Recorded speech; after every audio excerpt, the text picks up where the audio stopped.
For you? I mean, whether it's crowded, come on.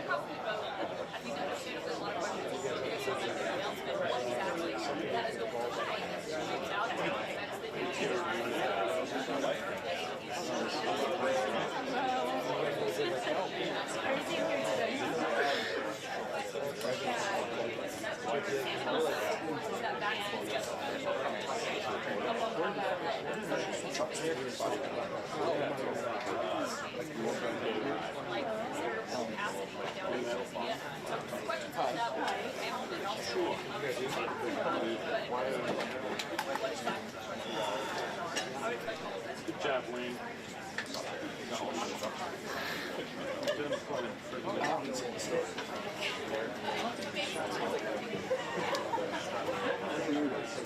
Yeah. Funny way.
that one of my videos?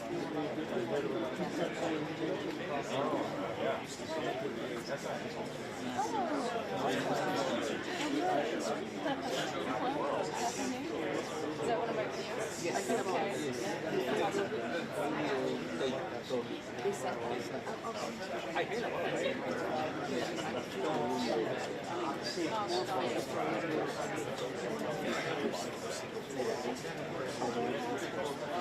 on the foreign press desk there has been one, but I'm not sure about Yeah, I think it's more work for us. A lot of money good. I was traveling, I've just come back. We were in the Bay Area.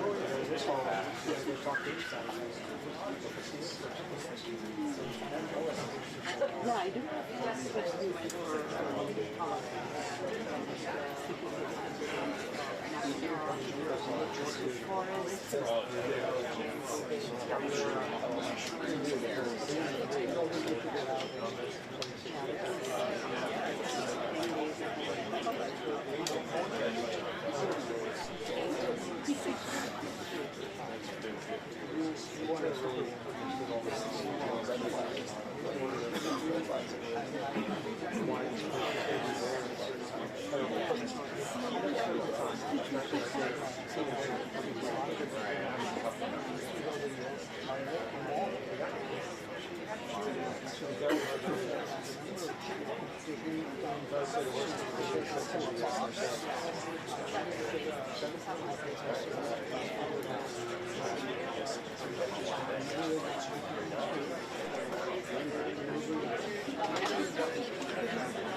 No, she's back in Delhi.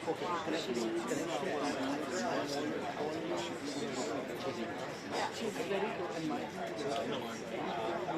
She needs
I may have made it up just to see if I can get used to it.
Hello, everybody. Good morning. Yes, come on up, everyone. Lovely officials with me today.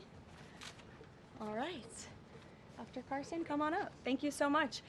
Good morning and Happy New Year, everybody. It's great to see you. It's great to be with a very packed room. I'm sorry we kept you all very busy over the holiday break. And I know there is a lot of news out there today, both here at home and around the world. I will be happy to take all of your questions on all of that news. But first, I'm really honored to be standing up here today with esteemed members of the President's Cabinet and his health team to make an important announcement with respect to the President's domestic promise to make America healthy again as we kick off the new year. In less than a year in office, the President and his incredible MAHA team have made real progress on this front. Here are just a few of the significant MAHA achievements thus far. More than a dozen food manufacturers and trade associations have made commitments to remove artificial and petroleum-based food dyes from their products. The Trump administration took strong action to bar hospitals from performing dangerous, irreversible, life-altering transgender procedures on children. The Trump administration announced funding awards to states through the Rural Health Transformation Program, an unprecedented $50 billion investment established under President Trump's One Big Beautiful Bill. The Trump administration has also worked with 18 states across the country to ban junk food purchases using SNAP benefits starting this year. And thank you for leading that effort, Secretary Rollins. Additionally, President Trump took historic action to secure most favored nation drug pricing and secured deals with major pharmaceutical companies to massively lower the cost of prescription drugs. And those effects are being implemented as we speak. Americans are going to continue to see the result of these incredible deals the president cut. And I know President Trump and this team behind me worked incredibly hard to lower those drug costs for Americans. On Monday, the CDC adopted common sense updates to America's childhood vaccination schedule based solely on the gold standard of science. This action empowers parents and physicians to make the best individualized decisions to protect our children, while also restoring much needed confidence in our public health system. And as a MAHA mom myself, I'm very grateful for that. So thank you, Secretary Kennedy. To build on this progress, the Trump administration is now updating federal nutrition standards and guidelines to ensure that Americans have the most accurate, data-driven information supported by science and hard facts, not special interests or partisan ideology. President Trump has tasked two of the great individuals behind me, USDA Secretary Rollins and HHS Secretary Kennedy, with collaborating on this vitally important project. And today they are here to officially unveil the 2025 to 2030 dietary guidelines for America. These new guidelines are informed by the best and most reliable research on health and nutrition, particularly as it relates to the role of our diets in the prevalence of chronic disease in the country. They are also These guidelines are easy to read and understand, so every American, young and old, can access this information that literally has the power to change lives. But these are not just an updated guideline. These are the foundation to all federal food programs in our country. These new guidelines are going to update the food that is served to America's children in our public schools, to the plates that are served to our great men in uniform in our military, our veterans, and the food that they are consuming at the VA. And these new guidelines are also going to impact nutritional programs for the needy in our country, such as WIC and Head Start. Unfortunately, for decades, federal dollars has promoted low-quality, highly processed foods that lead to scores of long-term health issues, which means Americans have gone broke because of these health issues. Faulty dietary guidelines of the past stacked the deck against healthy eating and food options for everyday American families, which has fueled the chronic disease epidemic and jacked up the healthcare costs of households across the country. This failed approach in our public health system ends today. When these guidelines are followed, Americans will be saving themselves thousands of dollars. If we want to cut healthcare costs in our country, we must become a healthier country. According to the CEA, poor diet is the root cause of obesity, which accounts for $400 billion in medical spending each year. A healthier America will lead to a more affordable America. The new dietary guidelines from the Trump administration will ensure federal dollars go to real food to improve public health and therefore save the American people their hard-earned cash over the course of their lives. So with that, I am going to hand it over to Secretary Kennedy. The great people behind me will give remarks, and then we'll get into Q&A for the officials that are here on this specific topic. They will leave because they're all very busy people, and then I will open it up to Q&A with the rest of you on the rest of the news in the world. So thank you, and we'll start with Secretary Kennedy. Thank you, Caroline. Thank you. Today marks a decisive change in federal nutrition policy made possible by President Trump's leadership and the work of MAHA moms and public health advocates who demanded reform. Today, in accordance with President Trump's directive, Brooke and I will release the dietary guidelines for Americans 2025 to 2030, the most significant reset of federal nutrition policy in history. These guidelines replace corporate-driven assumptions with common sense goals and gold standard scientific integrity. These new guidelines will revolutionize our nation's food culture and make America healthy again. For decades, Americans have grown sicker while healthcare costs have soared. The reason is clear. The hard truth is that our government has been lying to us to protect corporate profit-taking, telling us that these food-like substances were beneficial to public health. Federal policy promoted and subsidized highly processed foods and refined carbohydrates and turned a blind eye to the disastrous consequences. Today, the lies stop. The new guidelines recognize that whole, nutrient-dense food is the most effective path to better health and lower healthcare costs. Protein and healthy fats are essential and were wrongly discouraged in prior dietary guidelines. We are ending the war on saturated fats. Diets rich in vegetables and fruits reduce disease risk more effectively than many drugs. Whole grains outperform refined carbohydrates. Added sugars, especially sugar-sweetened beverages, drive metabolic disease, and today our government declares war on added sugar. Highly processed foods loaded with additives, added sugar, and excess salt damage health and should be avoided. As Secretary of Health and Human Services, my message is clear: eat real food. Nothing matters more for healthcare outcomes, economic productivity, military readiness, and fiscal stability. The dietary guidelines shape dozens of federal feeding programs, including Head Start. These standards affect 45 million school lunches every day, meals for 1.3 million active duty service members, and food served to 9 million veterans in VA hospitals. Today begins the work of aligning those programs with affordable, whole, nutrient-dense food. Implementation requires coordination across the government. I'm working with many of my fellow cabinet secretaries to deliver results. I want to thank Bobby Mukamala, thank you very much, who is the president of the American Medical Association, for committing to mobilize the medical community on nutrition. And I thank also the American Academy of Pediatrics for partnering on this effort. I also look forward to working with Dr. Jay Bhattacharya and Dr. Marty McCary to fund and prioritize rigorous nutrition research at the NIH and at the FDA. The stakes are measurable and severe.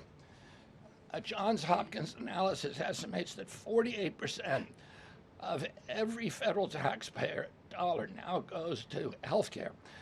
The CDC reports that 90% of healthcare spending treats chronic disease. That means that 40%, 40 cents of every dollar that taxpayers pay in this country is going to treat diseases that could be averted through good food. The United States has the highest obesity and type 2 diabetes rate in the developed world. We spend 3 times more per capita than the European Union on healthcare, yet our life expectancy is 5 years lower, largely due to diet-related chronic disease. Our childhood obesity rate is 5 times higher than countries like France.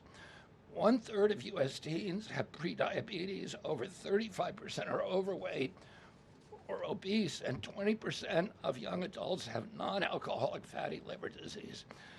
77% of military-aged Americans are ineligible for military service because of diet-related conditions.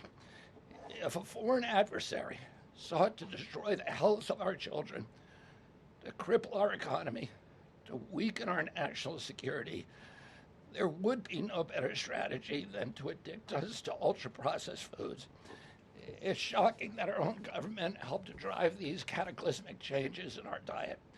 The damage is real, it is preventable, and President Trump has ordered it to end. If the United States reduced obesity, type 2 diabetes, heart disease, and Alzheimer's to Japanese levels, we would save approximately $600 billion a year. About 50% of Medicare's projected long-term deficit, or $5,000 per family annually. Current policy worsens the problem. 42 million Americans rely on SNAP, where common purchases include sugary drinks, candy, and chips. 78% of SNAP recipients are enrolled in Medicaid, and 90% of Medicaid spending goes to chronic disease. These incentives raise healthcare costs and undermine health. This must change. The new framework centers on protein and healthy fats, vegetables, fruits, and whole grains. And you can see the food pyramid here.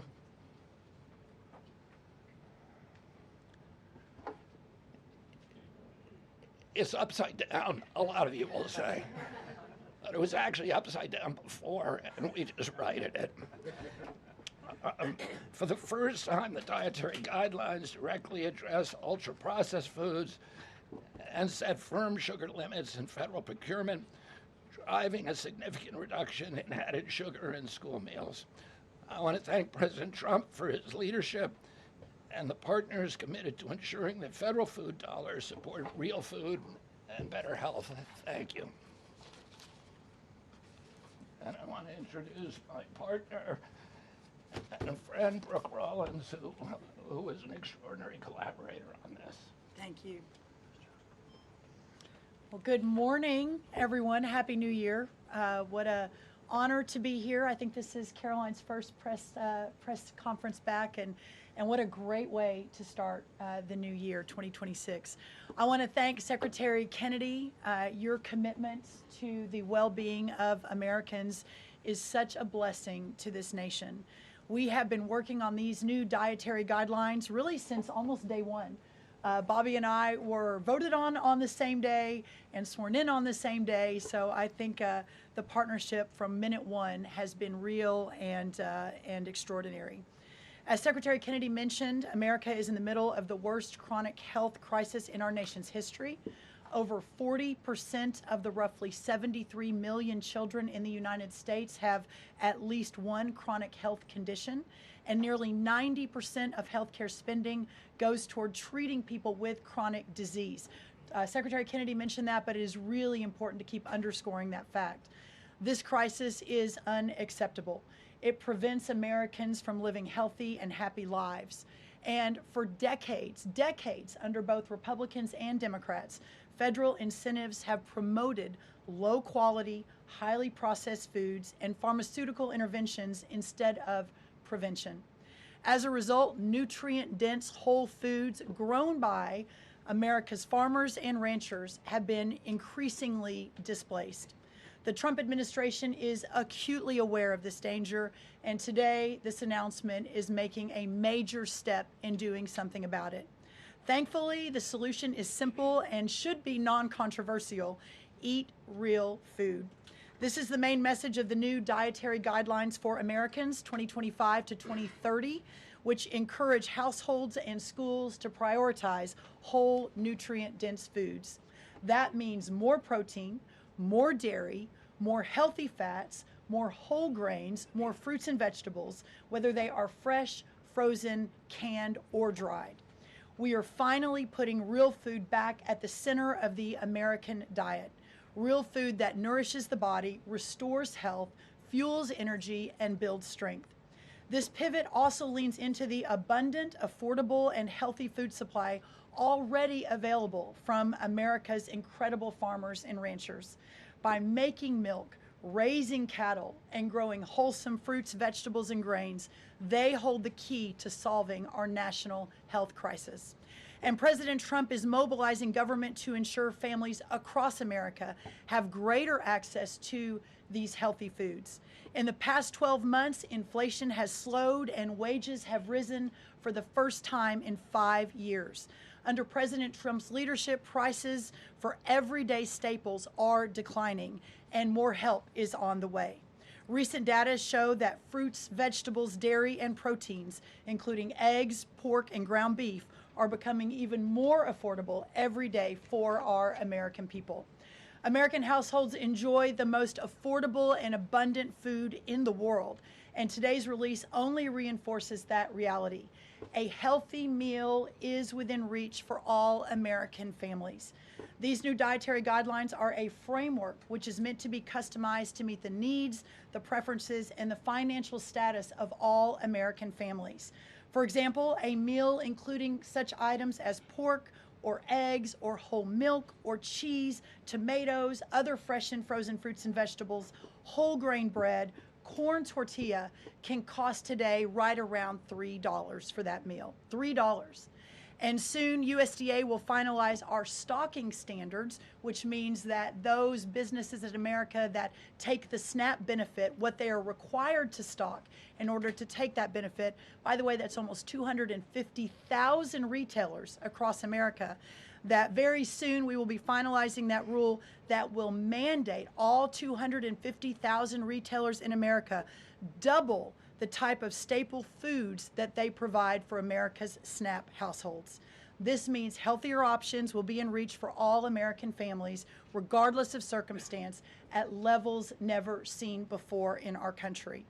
These dietary guidelines are foundational to so many USDA programs, and their introduction marks the first step in connecting America's schools and dinner plates to the best of American agriculture. Make no mistake, under President Trump's leadership, we are restoring common sense, we are restoring scientific integrity, and we are restoring accountability to federal food and health policy. The new guidelines are all about putting the well-being of Americans first, exactly where it should have been all along. This is the foundation that will make America healthy again, not just for those of us alive today, but for our children and our children's children and those coming behind. I want to end by saying God bless American families, God bless the American farmer and rancher, and God bless America. What an honor now to introduce another great partner in this incredible work, and that is Dr. Mehmet Oz. Thank you. Congratulations to Secretary Rollins, Secretary Kennedy, and I do want to express my appreciation for what the President has done overall to increase the affordability of health care. The biggest accomplishment perhaps for the health system ability to drop down prices last year was the most favored nation drug pricing that Caroline mentioned. These are incredibly effective at reducing the costs, for example, of what the President calls the fat shot, the Ozempic, GLP-1s category of medications. We dropped them dramatically. But the best way to reduce drug spend in America is to not need the drugs in the first place. What you're hearing today with these dietary guideline adjustments are going to be massively effective, and not just dropping the need for us to buy these weight loss drugs, but buy these expensive drugs for autoimmune problems. We have evidence that food is medicine when it comes to conditions as varied as mental health issues from Alzheimer's and depression to fundamental realities of how children learn in school. So the question then becomes, what is this actually going to do in dollars and cents? And I had the group at CMS run some numbers for us to try to give you concrete assessments of how much this will drop the spend that the federal taxpayer must make for Medicare and Medicaid. And I'm more optimistic today than ever that we can address the fast rising rate of healthcare expenses in America because of movements like this. Right now, we're increasing health expenditures in America at roughly twice the rate of the GDP growth. We will correct that if we can get America to be healthier, because you can't be a wealthy nation without being a healthy nation. So 2 numbers for you to remember. The first is $30 billion. Why? 30% of healthcare costs are directly attributable to obesity. I'm not talking about indirect associated expenses, which are also present, but a very conservative number, 30%, are directly attributed to obesity. That's about $300 billion a year for just Medicare, If we were to affect obesity by 10%, which is an incredibly conservative and justifiable assumption that has been borne out in evidence-based dietary experiments and trials, just that alone is $30 billion of reduction of expenses for Medicaid, for Medicare rather. That's also obviously correlated with Medicaid reduction in spending. In Medicaid, it's a different opportunity because in Medicaid, we educate children. 53% of children in America are covered by Medicaid or CHIP, and we have programs to teach kids and their parents what to eat, and how to make these dietary guidelines that Secretary Rollins and Secretary Kennedy have crafted with their teams into practice. It will dramatically change the natural history of how children are able to participate in life. But let me give you one last number. If we're able to get the average American, who today retires on average at age 61, get them just to work 1 year longer, because they feel so vital, so strong, so bullish about their future, because they're feeding their bodies nutrients that are essential to their high-functioning productivity, we will increase the overall GDP of our nation by trillions of dollars. So we will reduce healthcare expenses. At the same time, we jazz up the U.S. economy with trillions of dollars created by the productivity of American workers. God bless you both for making the DGA feasible and making it perhaps the wisest investment we could make in our communities. Marty McCary is one of my closest friends, the powerful leader of the FDA, who's been taking brave steps along the line and has additional insights. Thanks. Thank you, Dr. Oz. Today marks the beginning of the end of an era of medical dogma on nutrition. For decades, we've been fed a corrupt food pyramid that has had a myopic focus on demonizing natural, healthy, saturated fats, telling you not to eat eggs and steak, and ignoring a giant blind spot.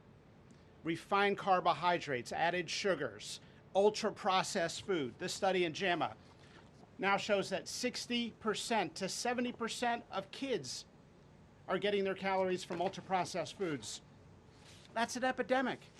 We now have a generation of kids addicted to refined carbohydrates, low in protein. They are literally nitrogen negative because we've used old flawed studies that used urine nitrogen to estimate body protein metabolism, and they missed the mark. The old guidelines had such a low protein recommendation that we are increasing that by 50 to 100%. Kids need protein. The old protein guidelines were to prevent starvation and withering away. These new protein guidelines are designed for American kids to thrive, and they're based on science, not on dogma. We have 40% of our kids now with a chronic disease. It is not their fault. This is something that is the result of bad advice from the government and a medical establishment that for decades peddled research from a flawed 1960s model. Today, we are setting the record straight. This is not a willpower problem of our nation's kids. This is something adults have done to kids, and we're going to fix it. And so, as Dr. Oz said, the best way to lower drug prices is for people to stop taking drugs they don't need.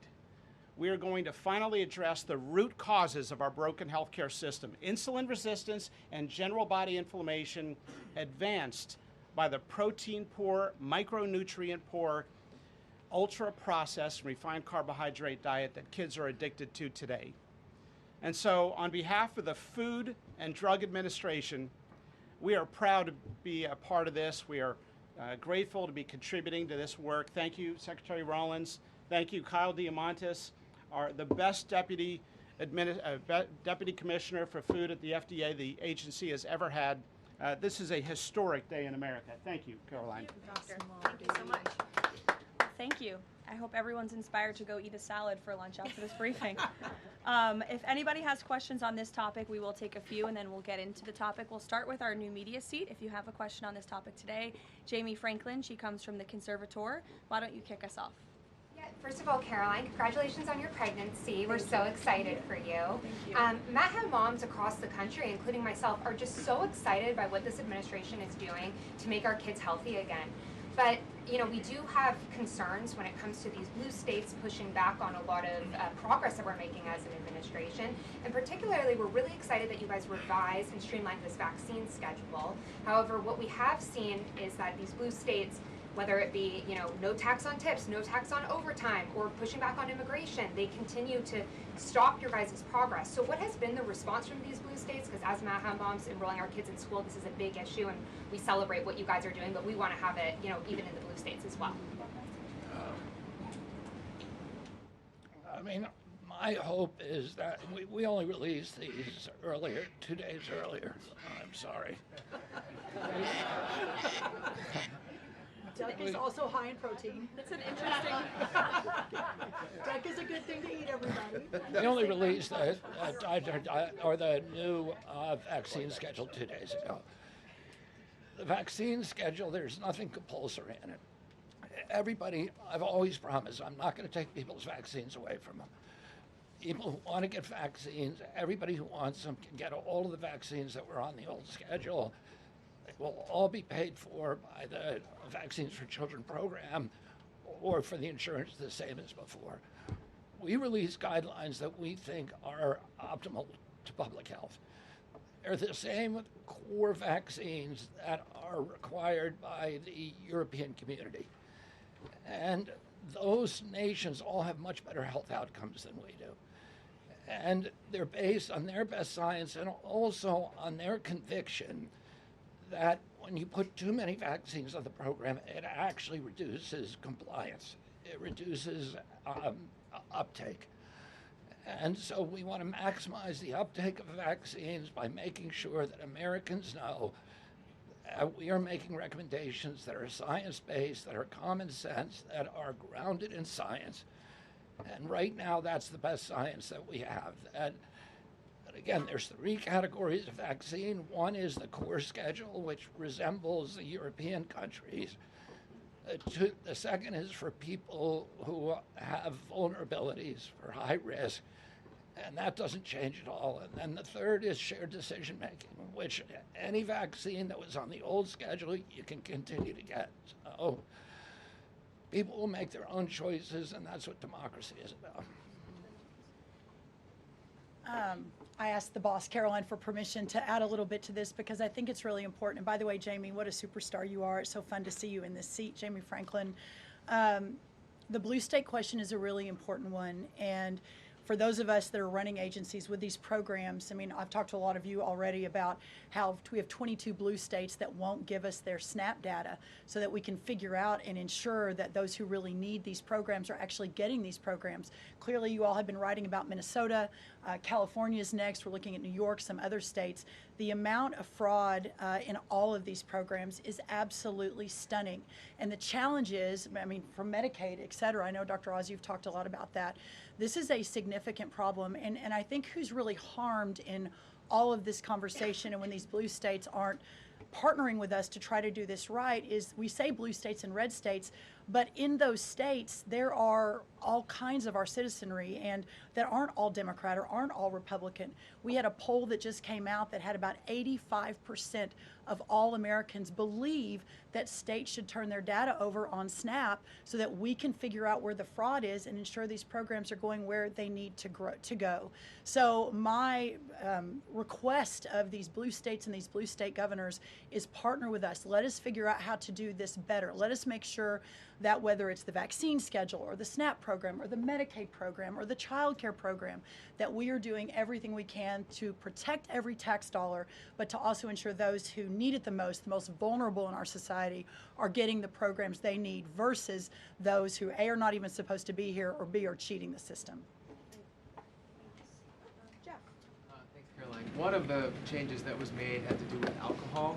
Secretary Kennedy or Dr. Oz, could you explain the science behind the new language on not saying 2 drinks for men and 1 drink for a woman every day would be healthy, and whether or not the industry had an impact on the language of moderation versus just saying alcohol is not healthy and you shouldn't drink it? So alcohol is a social lubricant that brings people together. In the best case scenario, I don't think you should drink alcohol, but it does allow people an excuse to bond and socialize, and there's probably nothing healthier than having a good time with friends in a safe way. If you look at the blue zones, for example, around the world where people live the longest, alcohol is sometimes part of their diet. Again, small amounts, taken very judiciously, and usually in a celebratory fashion. So there is alcohol on these dietary guidelines, but the implication is don't have it for breakfast.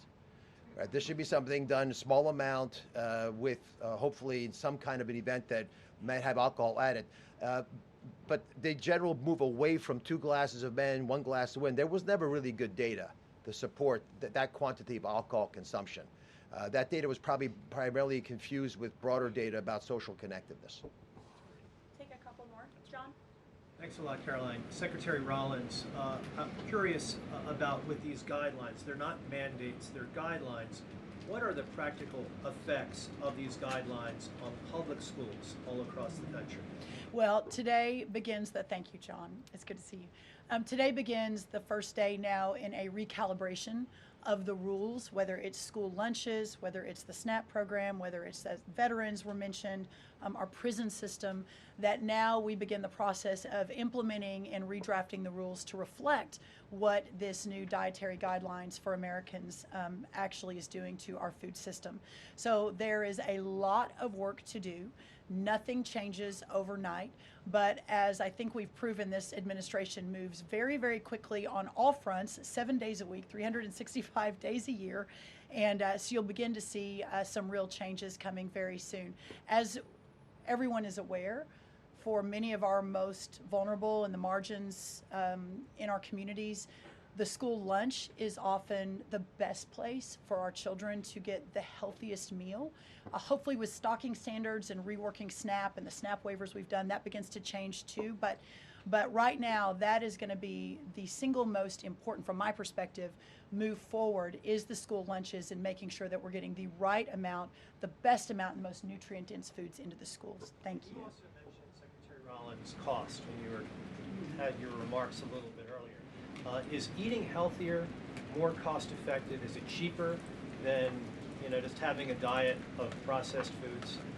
I had a whole chart to show you, but left it in the back, unfortunately, that yes, indeed, that eating healthy, for the most part, we've got 100 simulations, is actually less expensive. The challenge is the access to those healthy foods, especially in parts of America where they have food deserts. They don't have a H-E-B or a Kroger or a Central Market. These are all Texan grocery stores, but whatever similar across the country. But that is why these stocking standards in SNAP are so important. So if you have a economically challenged family, and the only place they're getting their food is the 7-Eleven. We have a longer-term important policy priority, and that is getting grocery stores into these lower margin communities. But for now, requiring those retailers, those 250,000 retailers across America, to double their stocking of healthier foods, that will allow us to immediately get these better foods into all communities, but especially the most vulnerable. Thank you, John. Let me just add something to that. Brooke and I are working on a program. Affordability is the priority for the president. And we know we have to make it easy and accessible for healthy foods for every American. And we believe we can do that. We think affordable food is within reach of every American family. We are working on a education and information program that will allow American families all over the country to come onto our website and find the healthiest foods at the lowest cost for themselves. I'd also just add this. The idea that a cheap meal made of processed food is cheap is an illusion, because you're paying for it on the back end. You're paying for it with diabetes, with obesity, with illness. And if you internalize that cost of the meal, it would be a tiny fraction of the long-term cost of eating bad food. So we'll take one more in the white blazer. Thank you. Caroline. Secretary Kennedy, you mentioned healthy fats, but also ending the war on saturated fats. Can you clarify how much saturated fats Americans should be consuming? I'm going to let Marty take that since he wrote a book about it. Look, the old dogma in the 1960s when Eisenhower had his heart attack and Ansel Keys said it was the saturated fat. That's never been substantiated. And so that flawed research has become dogma over the years, and eventually the conversation was sidelined. In this new guidance, we are telling young people, kids, schools, you don't need to tiptoe around fat and dairy. You don't need to push low-fat milk to kids. And we are maintaining the 10% of calories as saturated fat in the guidance. The real issue is protein. The fact that 60 to 70% of the calories of kids today in America is ultra-processed food. These are the issues that have become giant blind spots where we're now putting attention. And we hope that there are conversations in every school board in America, in every church and synagogue and house of worship, every home in America will now have conversations. We've got to talk about school lunch programs, not just putting 6-year-olds on Ozempic. Food can be curative. We've got to talk about the microbiome and fiber and healthy whole grains and the good soil that food comes from and the healthy, clean waters and good farming techniques. So that's the focus of this guidance. Thank you. Great. Some of you may be wondering why Dr. Carson is here. He is our National Nutrition Advisor working alongside Secretary Kennedy, and he's played a big role in this effort. So I want to thank you so much, Dr. Carson, for being here today. And thank all of you for being here today. I know you're all very busy people, and these people have a lot of questions on things other than diet, I'm sure. So I'm going to get to work, and thank you guys so much for coming. Thanks, everybody. Thank you. Thank you. Okay, thanks. All righty. Great. Does anyone have any questions? Rachel, why don't you start? Thank you, Caroline.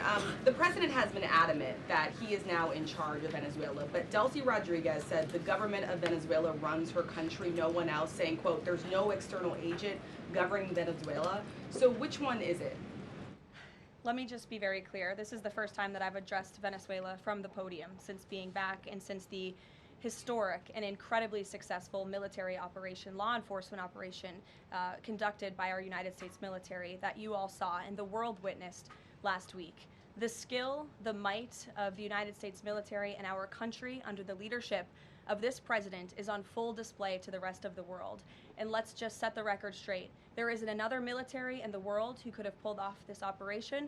There is not another president in the world or in our nation's history who had the courage to authorize such a mission. And I think the world has taken notice that America is truly back. With respect to Venezuela, the Trump administration, led by Secretary Rubio, the vice president, and the president's entire national security team, is in close correspondence with the interim authorities in Venezuela.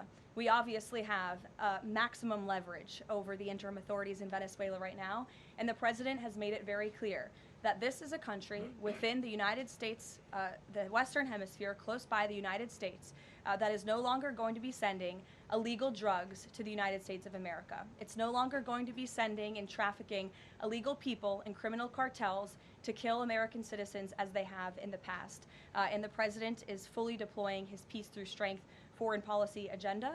So we're continuing to be in close coordination with the interim authorities, and their decisions are going to continue to be dictated by the United States of America. Just one follow-up, when you talk about that leverage there, has the Venezuelan government fully committed to turning over its oil to the United States indefinitely, and what happens if they do not? Well, as you saw, the president announced last night, this was a deal. This was a deal made by the president and his team with the Venezuelan interim authorities. This will benefit both the American people and the Venezuelan people. And Secretary Wright and the Department of Energy are working with the interim authorities and also with the private oil industry to execute on this historic energy deal. That's not only good for the United States, but it's also going to revive the prosperity, the safety, the security of both the United States and Venezuela as well. Ed. Following up on the oil part of this, the 30 to 50 million barrels of oil, how exactly is that going to work? You're getting it out of Venezuela into the United States? Yes, And then what? That's exactly right. So as you know, Ed, as the president announced last night, this was the sanctioned oil that was basically just sitting in barrels, sitting on ships because of the effective quarantine of the United States of America. And the interim authorities have agreed to release that oil to the United States, so it will be arriving here at home very soon. The United States government has already begun marketing Venezuelan crude oil in the global marketplace for the benefit of the United States, engaged the world's leading commodity marketers, key banks to execute and provide financial support for these crude oil and crude product sales. All proceeds from the sale of Venezuelan crude oil and products will first settle in U.S.-controlled accounts at globally recognized banks to guarantee the legitimacy and integrity of the ultimate distribution of proceeds, and those funds will be dispersed for the benefit of the American people and the Venezuelan people at the discretion of the United States government. It sounds like it requires a lot of private sector engagement and agreement And from the oil industry and the banking industry. That's Do you right. have that yet? There's a lot of private sector engagement that's happening right now. As you know, Secretary Wright, our energy secretary who's heading up this big project, is in Florida today meeting with some of these oil executives. And as we confirmed earlier, they will also be at the White House later this week. So they are absolutely eager to invest. They're eager about these opportunities. And Secretary Wright is a very well knowledgeable guy when it comes to oil and energy, and he's the perfect man for the job. Another corner of the world Sure. that real quick on Go ahead. Iran. Go ahead. So just to follow up on the oil, 30 to 50 million barrels is an initial tranche, if you will, and then what happens after that? I won't get ahead of the plans that the president and his team are currently speaking with the interim authorities about, but rest assured, there is a long-term plan here. Secretary Rubio and the entire team are working diligently on it, and this is just sort of the first action that you all are seeing. Ed. Caroline. So in order to get these oil companies to invest billions in Venezuela, how will the U.S. reassure that their workers will be safe in Venezuela? Could there be troops involved? At this point in time, as you know, there are no troops on the ground in Venezuela. The president, of course, reserves the right to use the United States military if necessary. It's not something he wants to do. Diplomacy is always the first option. As you saw, he tried that with Nicolas Maduro, but unfortunately, he was an illegitimate dictator and an unserious person. And so President Trump authorized this law enforcement operation, and now Nicolas Maduro is sitting in a prison cell in New York. So certainly the president is going to do what's in the best interests of the American people, and that includes workers from our energy and oil industry as well. With that meeting tomorrow, what is the message the president is going to give to the oil executives, and what does he want to hear? Well, the meeting is on Friday, and it's just a meeting to discuss, obviously, the immense opportunity that is before these oil companies right now. Stephen. Caroline, and congratulations again. Thank you. The New Yorker had a story yesterday on the vice president, and it questioned his, quote, notable absence on Venezuela. And the sub-headline asked, was the vice president's exclusion from the operation in Venezuela an expression of his anti-interventionist ideology or political calculation? Would you be able to discuss the vice president's role in Venezuela policy? I did see that report in the New Yorker, and quite frankly, I laughed out loud because it's very clear it's a fake report that's trying to sow distrust and division amongst the president and his team. Let me just be very clear. The vice president has been involved in all policy. He is the right-hand man of the president on all policy matters, including Venezuela policy. He was, of course, read in and deeply involved in this operation from the very beginning. And he was present on the night of the operation via secure communication at a different location as to not damage the operational secrecy of this mission that was so incredibly important to ensure that this mission could be carried out successfully without endangering our troops. Sure. The U.S. seized a tanker recently. Russia specifically asked the United States not to seize that tanker. Does this action risk a larger conflict with Russia? I believe you're referring to the Bella 1 tanker that was seized this morning. The Department of Justice and the Department of Homeland Security, in coordination with the Department of War, did announce that seizure this morning for violations of U.S. sanctions. I've spoken about the enforcement of our sanctions policy at the podium prior to the new year, and this administration is going to fully enforce the sanction policy of the United States. The vessel this morning was seized in the North Atlantic pursuant to a warrant issued by a U.S. federal court after being tracked, and this was a Venezuelan shadow fleet vessel that has transported sanctioned oil, and the United States of America, under this president, is not going to tolerate that. I would also just add the vessel had a judicial seizure order, and the crew, so that means the crew is now subject to prosecution for any applicable violation of federal law, and they will be brought to the United States for such prosecution if necessary. Kelly. Caroline, Happy New Year to you. Thank you. You I'd too. like to talk to you about a couple of things real quickly. The first question about the Venezuelan people. As you know, there's some 8 million Venezuelans here, some of them celebrating in the streets. There are Venezuelans on the ground who are concerned about their safety. What does the Trump administration, what is it doing to actually help people in Venezuela understand that they will be secure throughout this transition?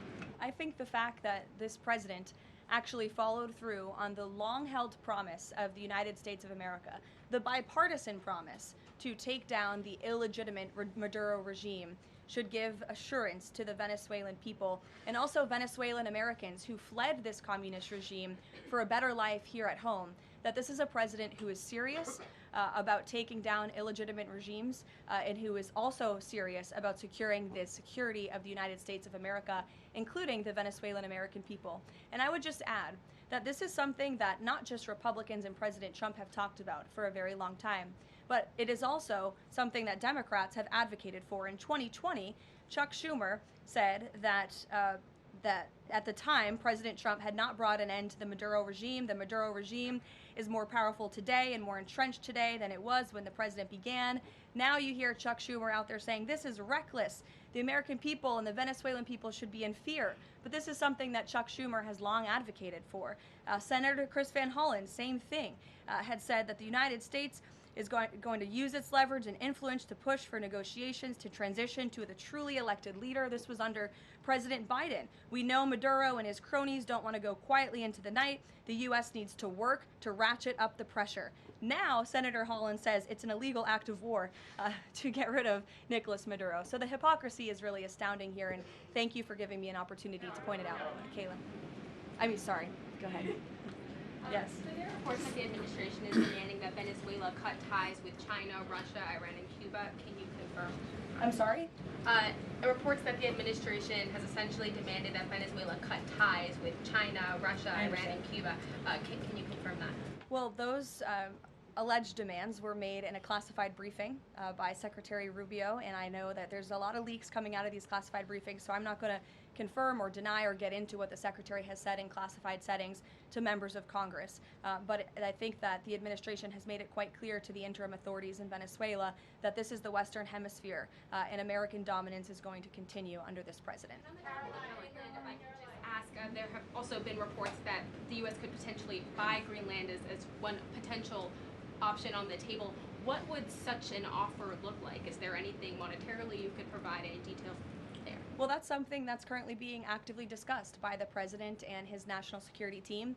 And I would point out that the acquisition of Greenland by the United States is not a new idea. This is something that presidents dating back to the 1800s have said is advantageous for America's national security.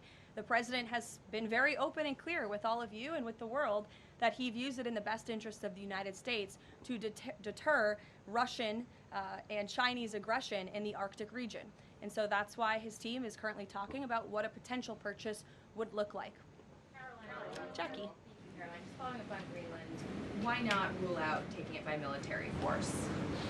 I know that past presidents and past leaders have often ruled things out. They've often been very open about ruling things in and basically broadcasting their foreign policy strategy to the rest of the world, not just to our allies, but most egregiously to our adversaries. That's not something this president does. All options are always on the table for President Trump as he examines what's in the best interest of the United States. But I will just say that the president's first option always has been diplomacy. Again, look at Venezuela. He tried ardently to strike a good deal with Nicolas Maduro, and he told him, I will use the United States military and you will not like it if you don't take such a deal. And look at what happened. With respect to Iran, the president said the same thing, right? He tried to have serious interest in a deal with the Iranian regime with respect to their nuclear capabilities. They were not interested, and so Operation Midnight Hammer happened, which was another remarkable military success under the leadership of this commander-in-chief. So the president keeps his options open, but diplomacy is always the first. Quickly, just one additional follow-up on that. Does the president recognize Denmark's ownership as part of the kingdom? Because there have been some Republican senators questioning the claim that Denmark has to Greenland. Is the president in that camp with them, questioning the legality of I have not heard him question it personally, but you're welcome to ask him yourself next time you have the chance. Sanctions are being lifted for Venezuela. We got to lift some sanctions to let the oil come in. Can you talk about that just very briefly? Yes, so the U.S. is selectively rolling back sanctions to enable the transport and the sale of Venezuelan crude and oil products to the global markets, yes. Annie. Thank you. There are some reports from Venezuela that the country's leaders are cracking down on the population, specifically suppressing public expression of support for Maduro's ouster. Is that kind of behavior consistent with what the president wants to see, how the president wants to see the leaders take on the population? It would not be consistent, and I'll let the president's national security team speak further on that. I know they are well aware and tracking. Kelly. Two questions. One, on the seized vessels, the Bella, the Sophia, can you tell us where they're headed, what happens to any existing cargo, and you reference personnel potentially facing prosecution? That's one thing I'd like to follow on. And then on the Bella.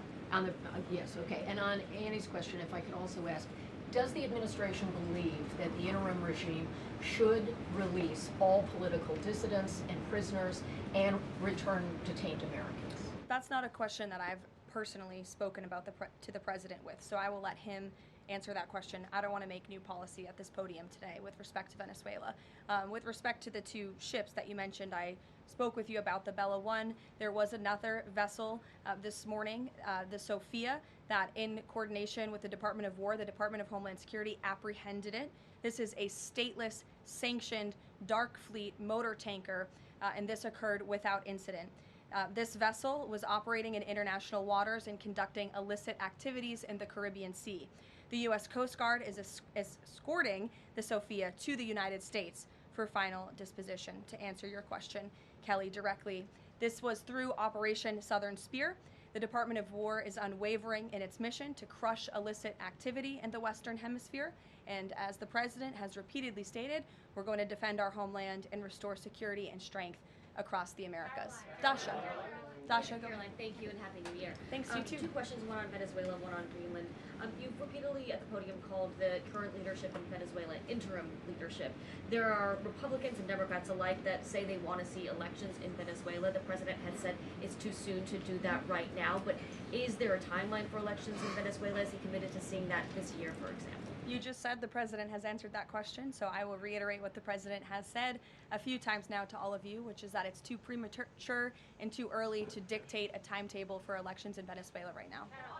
Caroline, you just talked to Jackie about diplomacy first, right? The Danes have repeatedly said they are willing to collaborate on all of the concerns that the president has, whether it's more troops, mineral rights, intelligence sharing. Why does the president feel he needs to own Greenland and not and put out the threat of military action when this could be done through diplomacy? Well, who said diplomacy isn't taking place behind the scenes, Dasha? I mean, the president is interested in diplomacy. His national security team is as well.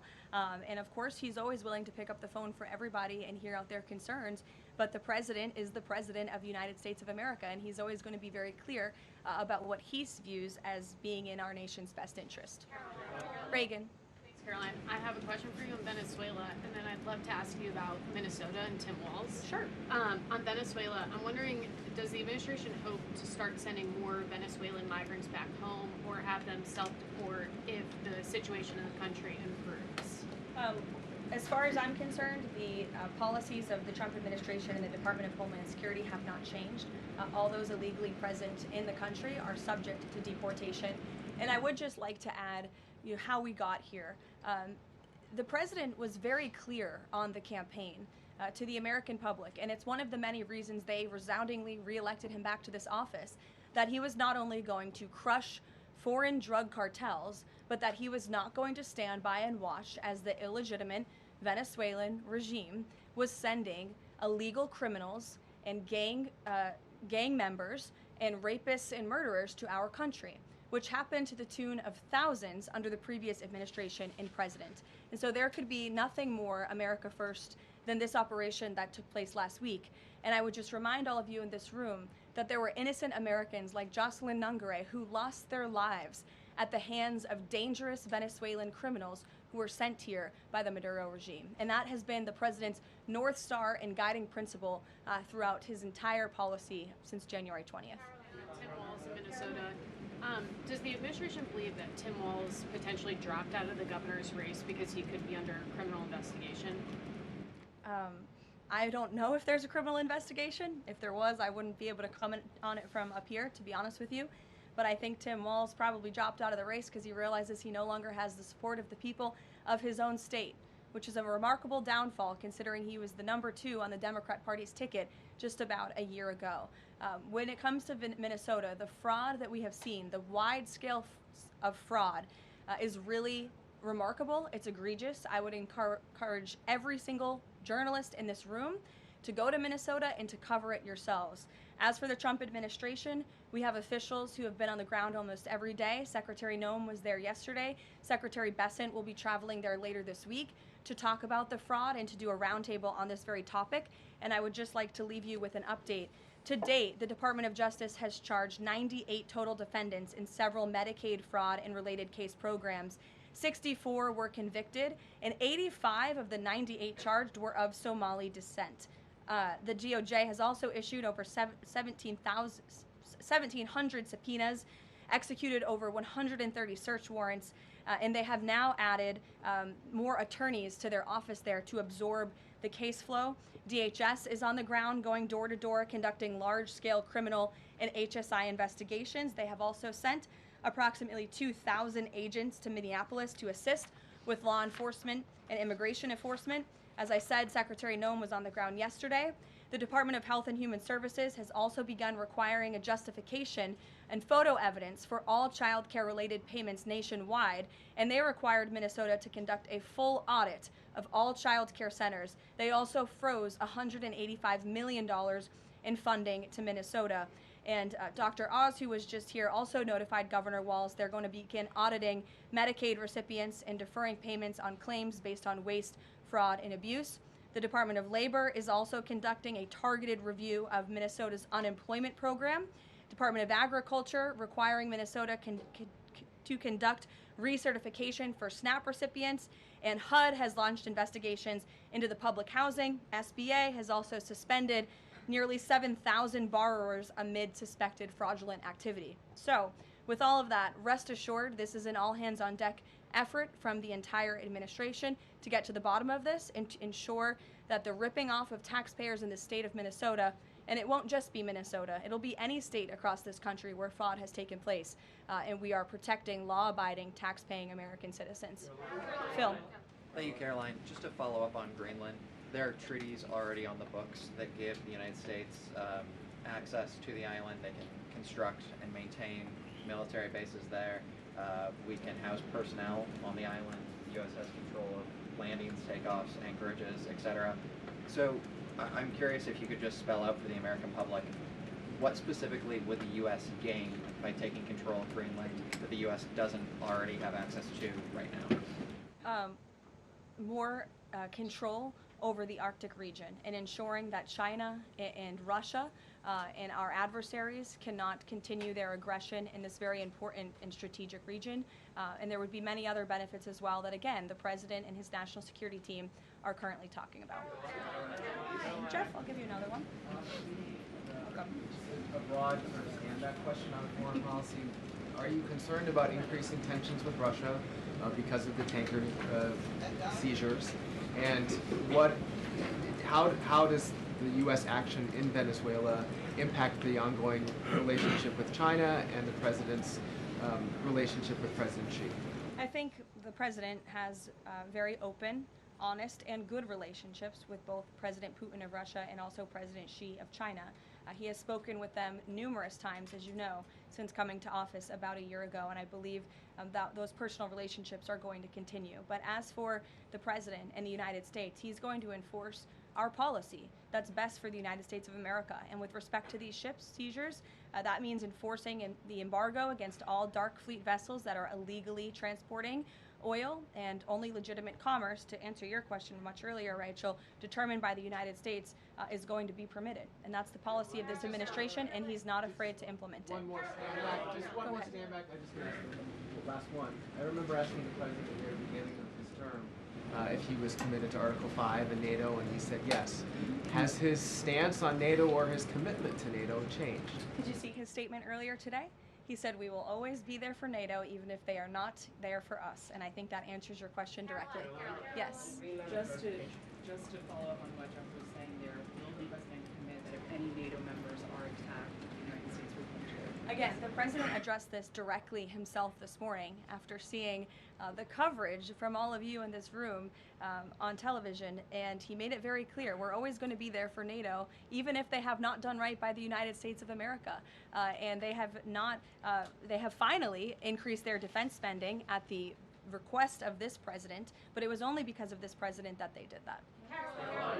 We'll take a couple more. Michael, go ahead. Thank you, Caroline. Happy New Year and congratulations. Thank you. Two questions, if You I too. may. One on healthcare, one on Mexico. On healthcare, the president says he wants Republicans to be flexible on the Hyde Amendment in order to pass healthcare legislation. What is the White House's message to pro-life voters who say federal funding for abortion goes against their values?